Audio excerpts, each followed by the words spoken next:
We're getting a divorce. I don't need a wife who abandons her husband. That's what Eldon spat at me after I gave birth at my parents' home. He shoved pre-filled divorce papers in my face.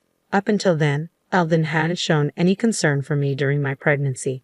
In fact, he quit his job for selfish reasons and is now unemployed. I finally lost all love for him. I don't need a husband like this, and it's bad for our child too. I coldly replied, "Fine, I'll give you the divorce you want." I firmly decided to leave. My name is Gloriana Ambrosio, a 30-year-old average woman working as an office employee. I have a husband, Eldon, the same age as me. We got married when we were 26. We became close quickly because we worked in the same department. Eldon was a very kind person and took his job seriously. He confessed his feelings to me, and since he was someone I felt comfortable with, we got married after a year of dating. His father, Caden, is a responsible person who runs his own business. Eldon always said, "My dad is strict and scary, but Caden has been kind to me." We never had big fights and our marital relationship was good. But then, a major incident happened 8 months ago. I was called into the boss's office at work, wondering what it was about. The boss told me something unexpected. Actually, I've heard Eldon's work attitude is poor. Specifically, he doesn't meet deadlines and doesn't apologize for being late to client meetings. His boss is at a loss about what to do. Could you talk to him? Shortly after Eldon and I got married, we were separated into separate departments.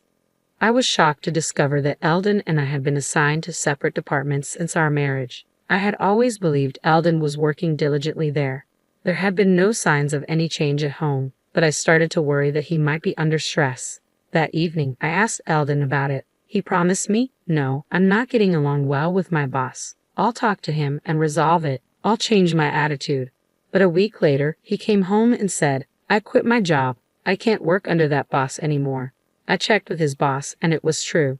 Eldon's work attitude had worsened since joining this department. He didn't reflect on his actions and only made excuses. That led to an argument, and he quit. For the record, Eldon's boss was well-liked and respected in the company. It was natural to think the problem was with Eldon. Still, he seemed to regret quitting. "I'm sorry for the trouble. I'll find another job soon," he said. I thought things would be okay, but that was wishful thinking. A month passed, and Eldon only complained. "No company wants me without serious job hunting," he said. He graduated from a prestigious university and has work experience. There should be at least one company willing to hire him. When I asked what kind of company he wanted, he said, "One without a nagging boss, where I can make at least $5,000 a month." I attended a prestigious university. I should be discerning. My thought was, "You're being way too picky." I just wanted him to work like a normal person. But Eldon continued to avoid work, becoming fully unemployed. I was puzzled by Eldon's change of character. But one day, I came home from work to hear Eldon talking on the phone. "Since Gloriana is working, I don't have to. I'll just sweet-talk her into supporting me." I never thought pretending to be serious would work this well. At that moment, I realized I'd fallen for a complete fraud. The real Eldon was just a slacker who had been playing the role of a nice guy. When he noticed me, he tried to brush it off, saying, "I was joking. I'll look for a job." But I wasn't fooled. "Enough is enough. You better start working," I yelled, insisting he find a job, any job. Part of my anger came from concern for our future. But there was another, more pressing reason. I was pregnant. I found out I was expecting around the same time Eldon quit his job. Raising a child costs money, so I wanted Eldon to find stable employment. But as I mentioned, Eldon remained jobless and didn't care much for my pregnant condition. I was struggling with morning sickness and other issues, making household chores difficult. Yet Eldon lay on the sofa, eating potato chips, even saying, "Pregnancy isn't an illness. Deal with it." I had hoped he'd change as he became more aware of his impending fatherhood, but his attitude remained the same. In fact, it worsened. Just yesterday, he got furious when I used canned food to save time on cooking. "You should feed your husband proper meals. That's a wife's duty," he lectured. I was furious. We had a heated argument, and not once did he mention concern for our child. I'm seriously worried about our future together. Some might say, why not just divorce him? But if I do, our child will be born into a fatherless home. I'm emotionally unstable, especially with my first pregnancy, and the due date is approaching. I've decided to put off any serious discussions until after the birth. Given Eldon's unreliability, I chose to give birth at my parents' home. They agreed it was the best option, but even then, Eldon complained, "What am I supposed to do without you? Who's going to do the chores?" I was so fed up with Eldon that I angrily told him, "You're an adult, figure it out yourself," and went to my parents' home. I later gave birth to a healthy baby when I felt better. When I returned to Eldon's place after about 2 months, it was a mess. Trash was scattered everywhere, and a pile of clothes lay next to the washing machine. As I stood there stunned, Eldon appeared with bed hair. "Finally, you're back. There's something I want to talk about," he said, pulling out a document with a malicious grin. It was a pre-filled divorce application. "I'm divorcing you. I don't need a wife who abandons her husband." Hearing this, my love for Eldon completely evaporated. I thought, I don't need a husband like this, and he's a bad influence on our child. Coldly, I said, "Fine, you'll get your divorce," and was determined to leave him. Still, Eldon remained defiant. "You'll regret it if you divorce me now. Fill in your part." I snatched the divorce papers from him and filled them out immediately. I decided to take them straight to the courthouse. "Goodbye then, I'll come back for my stuff later. Don't throw anything away," I said as I left the house and went directly to the courthouse. The divorce was finalized, and Eldon and I became strangers. I returned to my parents' home and decided to raise my child with them. I didn't want to stay in a house filled with bad memories, and raising a child alone was daunting. My parents are trustworthy, and it's comforting to have them around. Life became a daily joy watching my child grow while navigating the challenges of new motherhood. However, a month after the divorce, Eldon suddenly called my parents' landline. I had blocked his number on my cell, but I'd forgotten to block the landline. "Hey, when are you coming back? I'm struggling here," he said. Confused, I retorted, "What? We're strangers now. I'm never coming back." Hearing this, Eldon started to panic. "Wait, you actually filed the divorce papers?" he asked.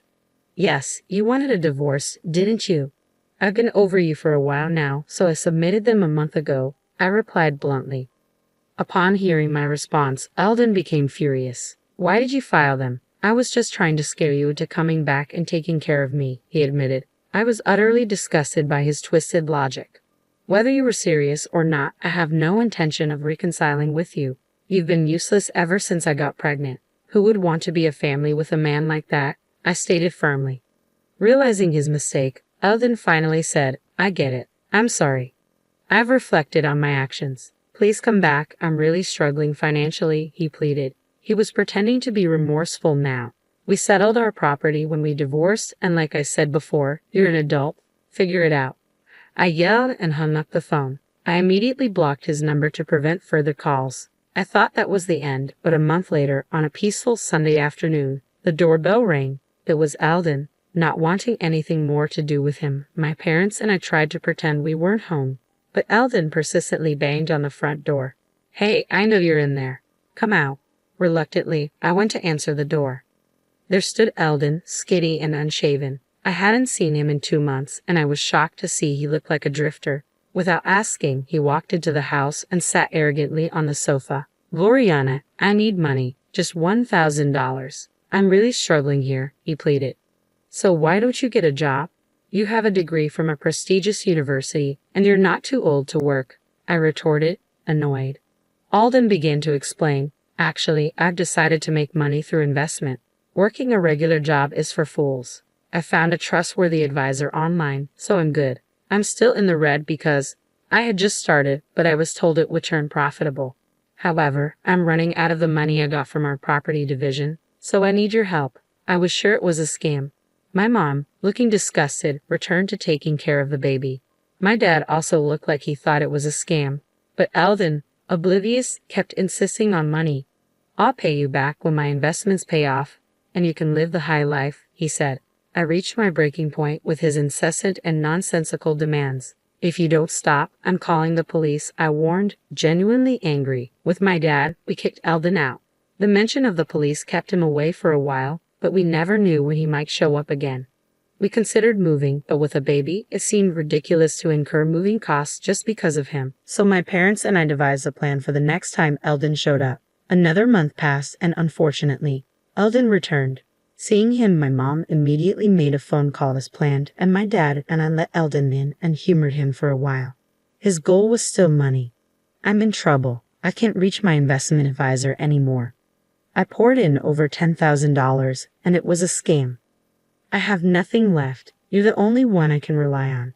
It was incomprehensible why he thought he could rely on me after all he had done. But we couldn't just send him away. He might come back. So my dad and I listened to Eldon's complaints to buy time. We were waiting for reinforcements. When Eldon paused, I smiled reassuringly. Don't worry, I'll help you find a new job and a place to live. Eldon's face lit up. Really? Yes, really. Just then, the doorbell rang. I checked and let the visitor in. It was the person my mom had called. Seeing the man's face, Eldon froze. Dad? My mom had called Eldon's father, Caden. Actually, my parents and I had been consulting with Caden about our Eldon problem. After hearing the whole story, Caden said, I apologize for the trouble my foolish son has caused you. If he bothers you again, please contact me. I'll come to pick him up immediately. So we decided to call Caden the next time Eldon showed up. Eldon was intimidated by his father, so we hoped this would have some effect. And it did. Eldon was furious. Why did you consult my dad? This is a family issue. I'm not a child. I don't need to rely on my parents, but his face was pale. Caden, on the other hand, seemed to explode with anger at Eldon's words. What kind of attitude is that? After causing so much trouble, you've done something so terrible that even your parents have to intervene. What are you doing at 30? Eldon was silenced and was taken away by Caden.